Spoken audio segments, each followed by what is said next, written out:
All right, Boris Johnson asked and the Queen delivered, allowing him to suspend Parliament for upwards of a month now, beginning early next month with his whole Brexit deadline. Ashley Webster on what happens now. Ashley. Yeah, what an interesting day. Quite a shock, to be honest with you, Neil. But Boris Johnson, as the English Prime Minister or UK Prime Minister, has every right to do this, even though there are those right now saying that they may try and take him to court. But he's essentially suspending parliamentary action until October the 14th. Basically, and that works out to 23 working days.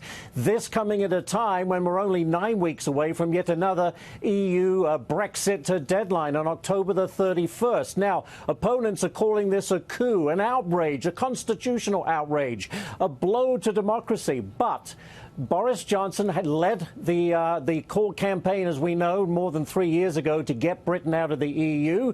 He says, come hell or high water, we're going to be leaving on October the 31st, deal or no deal. The thing is, Neil, the majority of members of Parliament, even those in his own party, have talked out against a no-deal exit from the European Union. But there are others who say, no, we'll be fine. Regardless, this really puts the squeeze on MPs, those members of Parliament, who are going to do everything they can to stop Boris Johnson from getting the UK out of the EU with no deal in place. Very interesting, very dramatic. You know, outside of British banks that were sort of caught the crosshairs, no effect here, no effect anywhere else. So what does that mean? No effect on stocks. On stocks in their markets. Stocks are moving, but the British pound is moving significantly. Right. Dropped about 1%, actually over 1% last night when this news was announced. The pound has been really the way that investors have played this Brexit drama. We've seen it fall from about 135 a few months ago when the odds of Brexit were getting lower, and investors were really betting on no deal or on no Brexit happening at all. Here, what are we to make of that?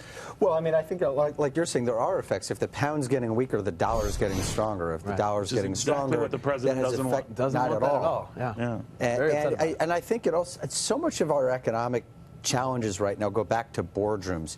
You know, the more uncertainty there is about globalization, about the global economy, I think the more uncertainty you get in boardrooms about how to proceed. So maybe the stock market isn't, the stock market tends to ignore things until it can't, and then it all happens in a day. And you know, maybe in October the stock market's going to wake up and say, oh, the European economy. It would be October. It would be October. Yeah, I mean, I think by the end of October, we could see an impact on the stock market. I think, quite frankly, you find some investors saying Boris Johnson didn't have a choice here. He either was going to continue going down the path that they've been down, and that wasn't working, or he was going to do something dramatic. And I think this is his shot to do something dramatic, whether it works or not, because there are, to Ashley's points, going to be constitutional challenges to this. If it doesn't work for him, I think we may see a really dramatic impact. And Ashley, as you pointed out, I think the Europeans are secretly more worried about this than the Brits are, right?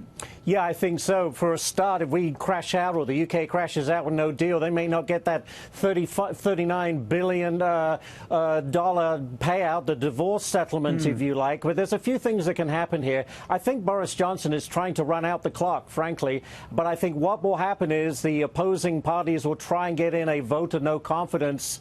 And I don't think that will be successful. If it is, then we could be going to a general election in October. So still a lot of unknowns out here. But I do believe that Boris Johnson, he campaigned on this, he promised it, and he's really going for it now. It's going to be very interesting to see how this plays out. I see another trip to London in your future, young man. All right, thank you very, very much.